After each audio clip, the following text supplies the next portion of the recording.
नहीं सत्संग, भजन नहीं हरि को, श्रवण न राम कथा अनुरागी, कानों से भगवत चर्चा नहीं सुहाती। बस वो बात बताओ जिससे हमारी कामना की पूर्ति हो जाए। जो कहो हवन कर दे। ये हवन से, ये ताबीज बांधने से, ये घोड़े की नाल की अंगूठी पहनने से ये बुरा लगेगा सबको। कुछ नहीं होता, कुछ नहीं होने वाला। पापाचरण करो, पूरा एक टैंकर तेल चढ़ा दो शनि भगवान में, पर तुम्हारा नाश करेंगे। क्योंकि वो तेल से प्रसन्न नहीं होते, वो हरि के शरणागत से प्रसन्न होते। ये सब हरि के अनुचर हैं, सब हरि के अनुचर हैं। जानकी नाथ सहाय करे तो कौन बिगाड़ सके नर तेरो। है ये शुक्र शनिचर राहु केत सब क्षण में हुई है तेरे चेरो। जानकी नाथ सहाय करे कौन बिगाड़ सकता है। महाप्रभु हरिवंश चंद्र जी कह रहे, जो पे कृष्ण चरण मन अर्पित तो करी है का नवग्रह रंक। ये बेचारे नवग्रह भिखारी क्या तुम्हारा कर सकते हैं। यदि तुम बादशाह श्री कृष्ण के दास हो तो ये चाहे जिस नक्षत्र में बैठे हो तुम्हारे अनुकूल चलेंगे, तुम्हारे अनुकूल चलेंगे। तेल चढ़ाने की जरूरत नहीं, अपने को चढ़ा दो श्री हरि के चरणों में। और हरि से विमुख हो तो तेल नहीं, तुम चाहे तेल की फैक्ट्री इन्हीं के ऊपर लगा दो, लेकिन ये सेवक हरि के हैं और हरि के तुम विमुख हो तो ये प्रसन्न हो ही नहीं सकते, तुम्हारा पतन ही होगा। पर ये संसार समझता नहीं। भगवान नाम से मतलब नहीं, भगवत आराधना से मतलब नहीं। अरे भाई ये लोकपाल हैं, जानते हो भक्त को भी काम क्रोध क्यों सताता है। ताकत नहीं इनकी प्रवेश कर जाए, अहंकार है इसलिए। और भगवान को अहंकार अच्छा नहीं लगता, इसीलिए भगवान के सब दूत हैं चढ़ बैठते हैं। देख तू कितना बड़ा साधक, कितना बड़ा भजनानंदी, दिखा हमें। अब फेल तो मैं भगवान की शरण, तो हो ना भगवान की शरण। और भगवान की शरण में हो जाए तो यही महासुख प्रदान करने लगते हैं, और कोई नहीं, इन्हीं के लड़का बच्चा है। द्वारिकाधीश के पुत्र रूप में कौन प्रकट हो रहा है? भगवान कामदेव, जो प्रद्युम्न अवतार है, साक्षात कामदेव हैं। कामदेव साक्षात आ रहे हैं। हम प्रभु से विमुख हो, कोई हमारा सहयोग कर सकेगा? कोई नहीं कर सकता। और अगर करने गया तो वो भी उल्टा टंग जाएगा। ये भी बात समझ लो। भगवान देख लो, हम आपको उदाहरण बता रहे हैं कि तो कैसे काशी नरेश, पौंड्रक, ये सब मिलकर भगवान के विरोध में हुए। भगवान ने सुदर्शन चक्र को छोड़ा, काशी नरेश पौंड्रक सबका उद्धार किया। और काशी नरेश का पुत्र था सुदक्षिण, उसने विचार किया कि ये तो बहुत बड़े अपमान की बात है। भगवान शंकर की नगरी में रहता, काशी में महामृत्युंजय है, काल के भी महाकाल हैं। पंडितों से कहा ऐसा उपाय नहीं कि हम द्वारिका को भस्म कर दें। बोले है, भगवान शिव के ऐसे ऐसे मंत्र हैं कि वो तो विनाशकारी भी तो है ना, वो बहुत सुंदर भी है। कर्पूर गौरम करुणावतारम संसार सारम, करुणा के स्वरूप है। आशुतोष नाम है। एक चुल्लू जल ऐसा कोई देवता नहीं मिलेगा जो संसार में कोई देवता नहीं खाता, वो इन पे चढ़ाए जाते हैं। अकौड़े का फूल, धतूर का फल ये कोई पता है? नहीं पता। इतने से वो प्रसन्न, इसीलिए वो आशुतोष रीझ जाए तो पूरा नगर का नगर सोने का ऐसे दे दिया, लंका उन्हीं दे दिया। और अगर दृष्टि बदल जाए तो हनुमान जी बनकर पूंछ में आग लगा को श्रीलंका को नाश कर। बड़े विचित्र है। हाँ है भगवान शंकर विनाशकारी, द्वारिका को भस्म कर सकते हैं। आराधना की सुदक्षिण ने बड़े बड़े विद्वान बुलाए। काशी तो विद्वानों की नगरी, और ब्राह्मणों की विद्वता तभी सार्थक है जब प्रभु में उसका समापन हो। विद्या कौन? जो भगवान से मिला दे। अविद्या कौन? जो अहंकार माया में लगा दे। तो उन विद्वानों की ये समझ में नहीं आया कि किसके विरोध में मुझे अनुष्ठान में बैठालना है। बैठ गए, अनुष्ठान शुरू किया, तो मंत्रों में ताकत तो है ही। भयंकर कृत्या प्रकट हुई, विश्व का विनाश करने की सामर्थ्य रखने वाली। मंत्रों के द्वारा उसे प्रेरित किया, जाओ द्वारिकापुरी को ही भस्म कर दो। और ये पता नहीं था कि द्वारिकापुरी ब्रह्मा की बनाई हुई नहीं है। सारी की सारी शक्तियां ब्रह्मा की बनाई हुई चीज पर बिगाड़ सकती हैं, लेकिन चिदानंद धाम में इनका तो प्रवेश ही नहीं। अब दूर से द्वारिका में दिखाई दिया, भयंकर ज्वाला में कृत्य आ रही। लोग भागकर भगवान के पास गए, प्रभु कोई भयानक मंत्र से आविष्ट होकर कृत्य आ रही जो नष्ट करना चाहती द्वारिका। तुम्हें घबराने की जरूरत नहीं, ना बताने की जरूरत है। द्वारिका हर समय सुदर्शन से सुरक्षित है, और सुदर्शन कोई जड़ चक्र नहीं है, वो चैतन्य भगवत पार्षद है। जब जहां जैसा अवसर आता है वैसा वो रूप रख लेते हैं। एक को मारना है तो 100 अरे वाले, हजारों को मारना है तो 1000 अरे वाले, और अगर पूरा सिस्टम विनाश करना है तो अनंत अरे वाले सुदर्शन चक्र हो जाते हैं। और जब सेवा ये नहीं होती तो हाथ जोड़े भगवान के पास खड़े रहते हैं। ये कोई जड़ वस्तु नहीं कि तलवार है भगवान की तो तलवारें बनी खड़ी रहेगी, नहीं, पार्षद स्वरूप है। आवश्यकता हुई वही कौमुदी की गदा सुदर्शन, ये सब दिव्य है। पांचजन्य शंख सुदर्शन चक्र सेवा में थे। भगवान ने आदेश किया, देखो क्या है, सुदर्शन चक्र ने दौड़ाया कृत्या को, वहीं चल जहां से आई तू, वहीं ले गए जहां पंडित लोग सब सावधान, मंत्र से अपने को सुरक्षित किए। ये बड़े खतरनाक अनुष्ठान होते हैं, जो मारण अनुष्ठान होते हैं, बहुत खतरनाक होते हैं। मतलब अगर सही माने में वो भगवत आराधक नहीं है तो फिर नष्ट भी कर देंगे, ऐसा नहीं। तो एक प्रसंग आता है कि एक शालिग्राम भगवान को नचा करके पैसे लेते थे। बहुत से लोग इकट्ठा हो गए, तो चमत्कार को देखने वाले संसारिक जन होते हैं, तो ऐसे शालिग्राम रखते, ऐसे करते, शालिग्राम ऐसे ऊपर उठते, ऐसे ऐसे ऐसे ऐसे नचाते, और लोग अरे देखो भगवान इनके इशारे से नाच रहे हैं। ऐसा एक भक्त तो उसी नगर में एकांत में भजन करते थे, बड़े कई शिष्य उनके थे, भिक्षा मांगने हो गए। उन्होंने देखा, आके गुरुजी से, उनका ऐसा भक्त कभी कर ही नहीं सकता। भगवान का भक्त अपने भगवान को प्रदर्शन नहीं बनाता, ये तो कोई तांत्रिक है, भक्त नहीं है। भक्ति की अलग संज्ञा होती है। ये कोई तंत्र सिद्ध आदमी है जो भक्ति का नाटक करके लोगों को ठग रहा है। बोले महाराज फिर आपको चलना चाहिए, क्योंकि हजारों लोग उससे प्रभावित हो रहे। बोले हम गए तो उसका सब बंद हो जाएगा, ये दुकान मकान। बोले चलो ना महाराज, बड़ा ऐश्वर्य जमा हो रहा था, लोग भेंट जा। वो गए, बस अंदर से नाम जप करते हुए जो खड़े हुए, तो कुछ नहीं, कोई भी उसका मंत्र। वो आसपास दृष्टि डाला, कौन आया नया, तो उसी में देखे फटे पुराने कपड़े पहने, तेज से चमकते हुए भक्त। तो उनका तुम चले जाओ यहां से। तो उनका नहीं, हम चले जाने के लिए नहीं आए, हम आपको बताने आए, ये नाटक मत करो। अगर सही आराधना करो इनकी तो ये लोग क्या देंगे, ये तो परम पद दे देंगे। शालिग्राम भगवान है, आप भगवान का ऐसा प्रदर्शन करते हो। अब लोगों का विरोध शुरू हुआ, क्योंकि इतने बड़े संत जब बोल रहे तो सब लोग, अब उसको बहुत बुरा लगा कि हमारी तो सारी दुकान बंद हो गई। अब एकांत में जाकर उसने मूठ का प्रयोग किया। ये मारण होता है मंत्रों से, एक खप्पर में आग जैसी जलती है, उसमें अभिषिक्त करके भेजा जाता है, और जिसके पास भेज दिया गया वो उल्टी में खून, शौच में खून, 2-4 जितना समय रखा गया उसके अनुसार मर जाएगा वो। पर ये साधारण लोगों के, भजनानंदियों के ऊपर नहीं। भजन वाले मत डरे। साप ताप रोग शोक, किसी का श्राप भी आपको छू नहीं सकता। कोई ताप, कोई दोष, कोई रोग, कोई मारण, कोई मूठ, किसी की सामर्थ्य नहीं। राधा राधा राधा। जिनके चरणों में सुदर्शन चक्र बसता है वो है किशोरी जी, जो लाल जो हाथ में रखते हैं ना, श्री जी के चरण चिन्हों में सुदर्शन चक्र है। वो मूठ गई महात्मा की कुटिया के सामने, और बस जैसे मक्खियां भिनभिनाती ऐसी आवाज आई, बस वैसे नाच रही थी बाहर। तो वो डेहरी के पास आए और उनका, हमारे दृष्टि में भगवान की सिवा कोई नहीं, आप में भी भगवत शक्ति है। क्या आप ये नहीं समझते हैं कि निरपराध के लिए मारण किया गया है? हमारे में सामर्थ्य है, हम आपको अभी नष्ट कर सकते हैं।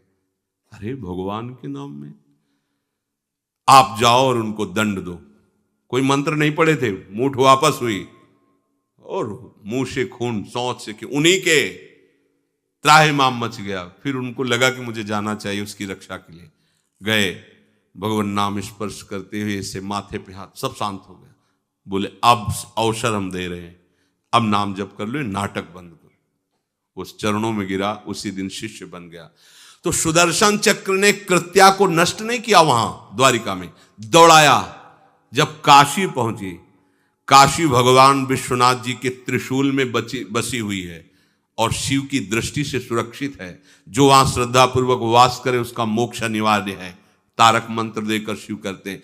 पर उस कृत्या को सुदर्शन ने नष्ट किया और जितने ब्राह्मण थे सबका राधे राधे, और पूरी काशी में आग लगा दी। तो विश्वनाथ जी मुस्कुराए, नाराज थोड़ी, क्योंकि विश्वनाथ जी ने कह दिया था यदि ब्राह्मण विरोधी कोई है तो हमारा ये मारण काम कर जाएगा। और उनको ये समझ में नहीं आया कि नमो ब्रह्मण्य देवाय भगवान का नाम है, वो जानते थे। तो कोई भी भगवत विरोध भाव लेकर के किसी भी देवता की आराधना करके कुछ नहीं होने वाला।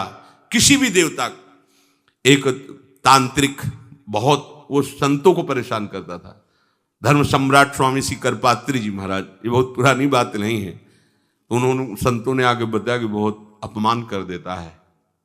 उन्होंने कहा ठीक है, गए, हाँ भाई शुरू हो जाओ तुम, जितना तुम्हारे पास तंत्र है हम एक भी मंत्र नहीं बोलेंगे, दंड लिए हुए हम एक भी मंत्र नहीं बोले, हम केवल खड़े हैं, तुम प्रयोग करो।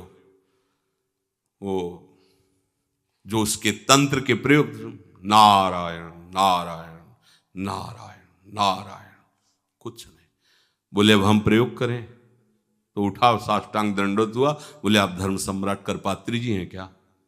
क्योंकि इतनी सामर्थ्य केवल उन्हीं में है जो मुझे रोक सके। दूसरे बोले बंद कर दो, दोबारा शिकायत नहीं आनी चाहिए हमारे पास।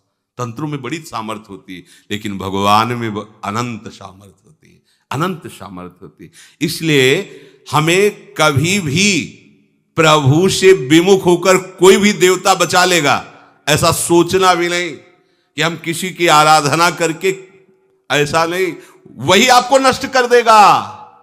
भरत जी को, जड़ भरत जी को पकड़ ले गए जो चोर लोग थे, दस्यु लोग। उन्होंने देवी जी को कहा, बड़ा भ्रम है यार, वो जगत माता है, अम्मा है सारे जगत की, और बकरे की बलि दे लेते। उनका बच्चा बकरा नहीं हुआ क्या?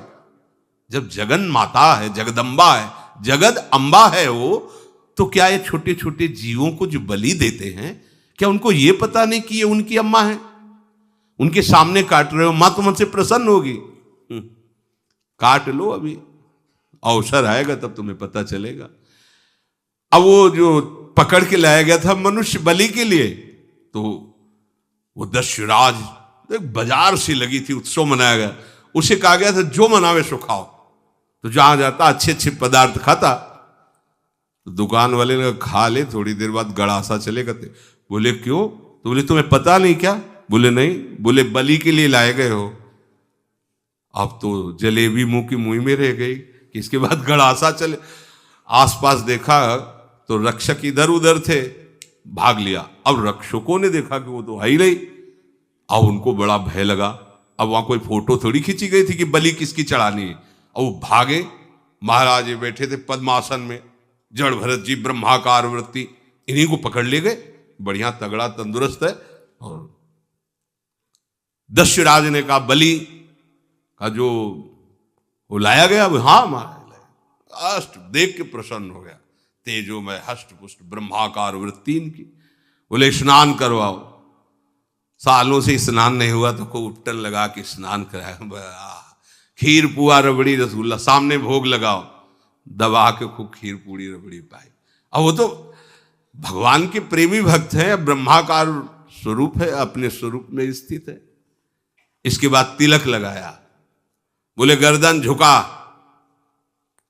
भरत जी अंदर से कह रहे खीर खाया ना, अब गर्दन भी झुका, गर्दन भी कटेगी।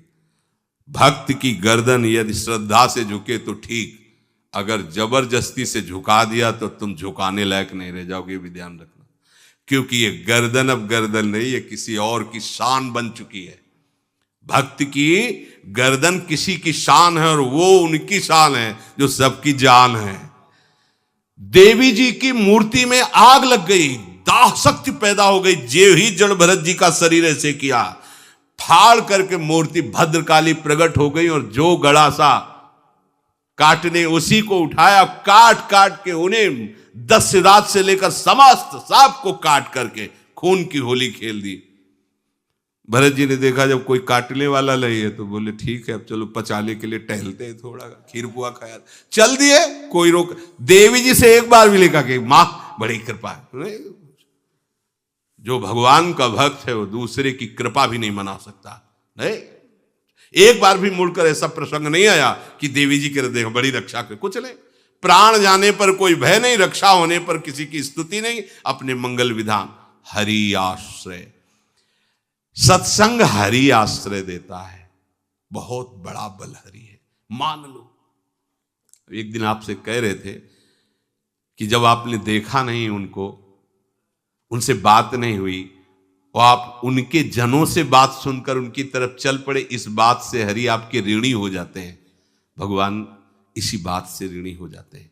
बस ये बात आप हृदय में बैठा लीजिए। जैसे लोग प्रश्न करते हैं ना कि हमने भगवान को देखा नहीं, भगवान क्यों, हम कैसे, किसी की बात तो मान लो ना।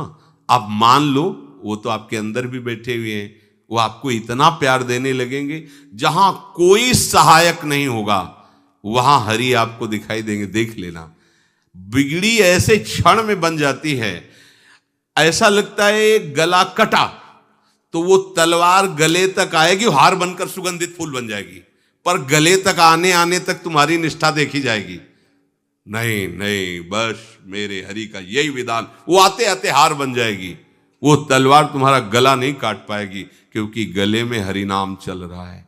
मान लो हमारी महालक्ष्मी चरण चापती रहती, क्या चाहिए तुम्हें, क्या चाहिए।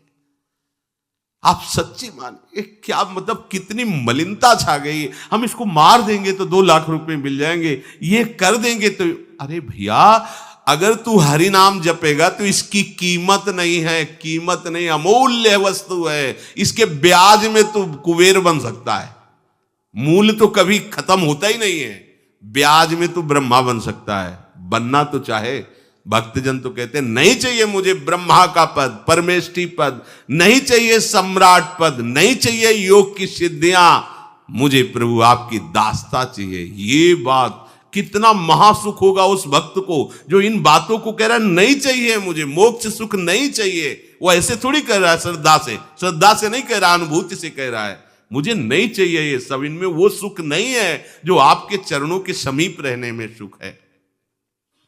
नहीं सत्संग भजन नहीं हरि को, श्रवण न राम कथा अनुरागी, सुत बीत दार भवन ममता निसि सोवत अति न कबहु मति जागी। अरे तेरी बुद्धि सो रही है, जगा दे।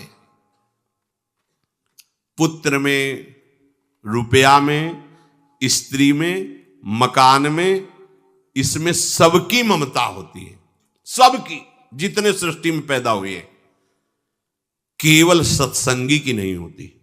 जो असली सत्संगी है उसकी ममता प्रभु के चरणों में होती है, क्योंकि वो जानता है सब रूपों में प्रभु ही है, ये सब पसारा प्रभु का ही है, इसलिए ममता उसकी प्रभु के चरण। एक अहमता ममता ये जग में है दुख जाई, ये जब श्री जी की ओर लगे तो होत परम। जाग जा, बिना जागे दुख दूर नहीं हो सकता। जैसे स्वप्न में हम देख रहे हैं कि समुद्र में डूब रहे हैं, अब जागृत में आसपास सैकड़ों नाव लगा दें तो बच जाएगा क्या वो, क्योंकि वो तो सो रहा है और वो स्वप्न में देख रहा है। अब हम नाना प्रकार के तैराकों को बाहर तैनात रखें तो उसको कोई सुख मिलेगा क्या, क्योंकि स्वप्न में। उसको अगर सुखी करना है तो एक ही उपाय, जगा दे। जगा दो तो ना समुद्र रह गया ना डूबना रह गया। ऐसे ही संसार में मोह से ऐसे ग्रसित जीव हैं, भाई इतना ही सुखचार है, और उसी स्वप्न में वो दुख से निवृत्त होना चाहते हैं। अब हम बाहर से उनकी कामनाओं की पूर्ति करने वाली बात करें तो क्या वो सुखी हो जाएंगे क्या? इसीलिए कोई साधु जो भगवत मार्ग का पथिक है वो कभी सपोर्ट नहीं करेगा जाओ ऐसा, वो जाओ ऐसा ही है जैसे उस स्वप्न में समुद्र में डूब रहा है, बाहर से हम जल जहाज नाव तैराक सब लगा रहे हैं, लेकिन वो नहीं सुखी होगा, क्योंकि उसके सुख का कारण तब बनेगा जब स्वप्न हटे। स्वप्न तब हटेगा जब वो जागे। जो सपने सिर काटे कोई, बिन जागे दुख दूर न होई, तो उसको जगा दो। साधुजन क्या करते हैं? जगा देते हैं उसको। जागो, कहां मोह निशा सब सो निहारा, देखे स्वपन अनेक प्रकारा, यही जग जामिन जागे जोगी। योग भगवान से जो तुमने वियोग कर रखा है, तुम जगो। जे ही जगोगे तो जे ही जाने जग जाए हेराई, जागे जथा स्वपन भ्रम जाई। कोई नहीं है यहां। एक कल श्लोक, मत्तः परतरम नान्यत किंचित अस्ति धनंजय, मेरे सिवा कोई नहीं। ये कब पता चलेगा? जागने पर। तो हमें ये बहुत कुछ दिखाई दे रहा है, स्वप्न है। उमा कहूं मैं अनुभव अपना, सत हरि भजन जगत सब सपना। तो बोले तुलसीदास हरि नाम सुधा तजी, सठ हठ पियत विषय विष मांगी। अगर कहीं संतों के पास भी गए तो क्या मांग रहे हैं? हठ करके विषय विष मांग रहे हैं। वो आत्मदेव नाम के एक ब्राह्मण थे, सब कुछ समृद्धि थी, संतान थी नहीं, बड़े दुखी गृहस्थी में। हमारा कुल चलाने वाला होना चाहिए। बड़ा भ्रम बैठा हुआ है, हमारा कुल चलाने वाला नहीं, तो सब बेकार, जीवन ही बेकार हो गया। बिना गुरु के यदि शास्त्र पढ़ोगे ना तो भ्रमित हो जाओगे। स्पष्ट लिखा, पुत नाम के नरक की उसको प्राप्ति होती जिसके संतान नहीं होती। अब तो गृहस्थ में बेचारा पड़े परेशान। उन्होंने सोचा इससे अच्छा है आत्महत्या कर लें। बहुत संतों के पास जाकर के यज्ञ करके सब अपनी कामनाओं की पूर्ति चाहते, दान पुण्य दे करके। उसने भी जितना उपाय हुआ किया, नहीं हुई संतान। मरने के लिए जंगल में, उधर से एक सन्यासी जी आ रहे थे, देखा साधु तो ब्राह्मण तो थे, उठे प्रणाम किया, देखा उनको उदास क्यों हो? उनका महाराज उदास ही नहीं, मैं तो आत्महत्या करने आया हूं यहां जंगल में। अरे ये तो महापाप है, आत्महत्या तो बड़ी दुर्गति का कारण है। बोले महाराज अगर आप बचाना चाहते हो तो आप कृपा करो। क्या क्या चाहते हो? बोले हमारे पास सब कुछ है, बेटा नहीं दोगे तो हमारा जीवन बेकार। तो उन्होंने अंतर्दृष्टि से देखा और कहा 7 जन्म तक तेरे पुत्र नहीं भाग्य में तेरे लिखा है। तो उसने कहा फिर तो अभी मरते, आत्महत्या करते, हम 7 जन्म की बात, हम 7 दिन नहीं जिएंगे, हमें पुत्र चाहिए। संत का दयालु। देखो जिनके पास तपस्या और भजन का धन होता है, जब भगवान अधीन है तो कुछ भी कर सकते हो, कुछ भी कर सकते हैं। प्रारब्ध मिटाना कोई बड़ी बात नहीं। प्रारब्ध जानते हो, कोई देवता थोड़ी है, तुम्हारा पीछे का किया हुआ कर्म है। और इधर जोर का भजन है, भजन के प्रभाव से कर्म को नष्ट करने में देर थोड़ी लगती है। ये तो अच्छे शुभ कर्म करो तो तुम्हारा प्रारब्ध बदल जाएगा। भजन का प्रयोग प्रारब्ध बदलने के लिए थोड़ी है। पर वो ऐसा हट किए तो उनका देखो, हट करने से लाभ नहीं मिलता है। उनका हमें उपदेश नहीं, हमें पुत्र चाहिए। अगर आप भगवत प्रेरित होकर यहां आए हो तो आप हमें। तो उन्होंने तपस्या के बल से फल की रचना की और कहा जाओ अपनी पत्नी को ये फल पवा दो और इससे निश्चित पुत्र होगा। बहुत प्रसन्न, अब कामना पूर्ण थी तो देख लो, प्रभाव देखो कामना का। प्रसन्न हुए आए। धुंधुली नाम था उनकी पत्नी का, नाम भी बहुत बढ़िया था, धुंधुली। वो कहा कि देखो ये फल खा लो, तुम्हारी संतान हो जाएगी। बहुत मीठी बात बोलती थी, मृदुभाषी, कपट हृदय। अलग अलग क्षेत्र होता है, हृदय कपट और मुख में मीठी बात। बहुत संभल के व्यवहार करना चाहिए ऐसे लोगों से। मधुरिया बानी मीठी, क्या मृदु भाषा। नहीं प्रीतम, आप चिंता मत करो, फल ऐसे थोड़ी खाया जाता है, नहा धो के पवित्र होके फिर। हाँ उनका ये बात, तो आप अपने काम में लगो, हम पा लेंगे ऐसा। अब आपको विश्वास है ना? बोले विश्वास तो है, इसमें क्या विश्वास, आप भी तो चाहती ना पुत्र हो। बोले हाँ। वो जो ही गए सो अपनी बहन को बुलाया और कहा सुनो, अभी तो हम 4-5 रोटी कढ़ी चावल सब पा लेते हैं, पूड़ी खीर पुआ। जब गर्भ रहेगा तो पेट तो उसी से भरा रहेगा, तो हमारा भोजन रुक जाएगा। बोले हाँ ये तो बात है। जब पेट बढ़ेगा, अगर घर में आग लग गई तो फिर हम भाग नहीं पाएंगे, तो हम जल जाएंगे। ये निगेटिव सोच वाले लेते। और पंडित जी तो इसी बात में लगे हैं कि गर्भ रह जाए तो क्या करें, तुम्हारा हम खाएंगे तो है नहीं पक्की बात, पर करें तो क्या करें। पंडित जी को कैसे समझ, उनका देखो एक बात है, हमारे गर्भ है, हमारे कई लड़के हो चुके हो, गरीबी है ही है हमारे यहाँ, तुम कुछ पैसा दे देना और ये नाटक करना कि मैं गर्भवती हूं, बच्चा समय होने पर हम पहुंचा देंगे, हम घोषित कर देंगे हमारा बच्चा मर गया। तो पंडित जी को तुम नाटक में बताते रहना कि गर्भ है, बच्चा हो जाए, पंडित जी कह देना बच्चा हो गया है, तो बोले दूध पिलाने की समस्या आएगी, तो बोले ये तुम कह देना कि पहला पहला बच्चा है, हमारे वक्षा स्थल में दूध नहीं, हमारी बहन का था तो मर गया बच्चा, तो उनको बुला लेती तो बात बन जाएगी, बढ़िया बात हो गई। परीक्षा के लिए फल गाय को खवा दो, गाय को खवाया, ठीक समय पर गोकर्ण जी प्रकट हुए, दिव्य तेजोमय बालक, कान केवल वो गाय के, बड़े ही विद्वान और भगवत भक्त संत के द्वारा कहा था 7 जन्म तुम्हारे भाग्य में, बच्चा नहीं तो नहीं है, देखा गाय के हो गोकर्ण जी प्रकट हुए। उधर उनके जो बच्चा पैदा हुआ वैसे ही नाटक के द्वारा पहुंचा दिया गया, वैसे ही पूरा जैसा पहले पक्का हुआ। अब उसने कहा कि हमारे तो स्तनों में दूध नहीं, हम अपनी बहन को बुला लें, उनका बच्चा मर गया। हाँ हाँ हमारा बच्चा स्वस्थ होना, आप बुला लो, उसको हम धन भी देंगे, वो हमारे बच्चे की सेवा कर।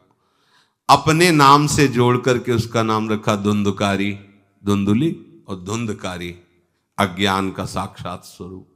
और जैसे ही वो अवस्था बढ़ती गई तो उसके पापाचरण बढ़ना शुरू हुई, बच्चों के साथ खेलता, खेलते हुए बच्चों को उठा लेता और कुएं में डाल देता, मतलब घोर अत्याचार।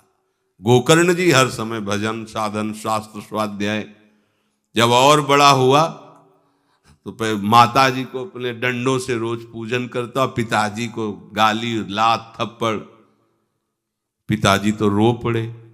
गोकर्ण जी से कहा कि बेटा हमारी गाय से प्रकट हुए पर भरोसा आप ही का है, बचा सकते हो, तो बोले पिताजी जाओ यहां से, भाग जाओ यहां से, एकांत जंगल में जाकर भगवान श्री हरि का भजन करो। उन्होंने 2 श्लोकों में उपदेश किया। दूसरा श्लोक है धर्मम भजस्व सततम त्यज लोक धर्मान सेवन सदा साधु पुरुषं जहि काम तृष्णाम अन्यस्य गुण दोष चिंतन मास मुक्त्वा सेवा कथा रसम हो नितराम पिबत्वम। हे पिताजी अब तुम लोक धर्म का त्याग करके भागवत धर्म को स्वीकार करो, एकांत में जाकर साधु महापुरुषों के संग से उनके उपदिष्ट उपदेश के अनुसार आचरण करो, प्रभु की लीला कथा सुनो, ना कोई कामना ना कोई तृष्णा, किसी के गुण दोष का वर्णन मत करना और सदैव भगवत सेवा भावना में रहना, इसी जन्म में तुम्हें भगवत प्राप्त। वो तो उधर गए, इतनी पिटाई की उसने माँ की कि माँ कुएं में गिरकर आत्महत्या कर ली। फिर तो मनमानी आचरण, कुछ वैश्याओं को रखा और चोरी करके लाया। वैश्याओं ने सोचा किसी दिन पकड़ा जाएगा ये और हम, तो उसके हाथ पैर बांध दिए चारपाई में, ला के मुख में अंगार डाल, वो मरा भयानक प्रेत। कामना ने क्या किया, सर्वनाश। किसी को हरि विमुख होकर कभी सुख मिल सकता है?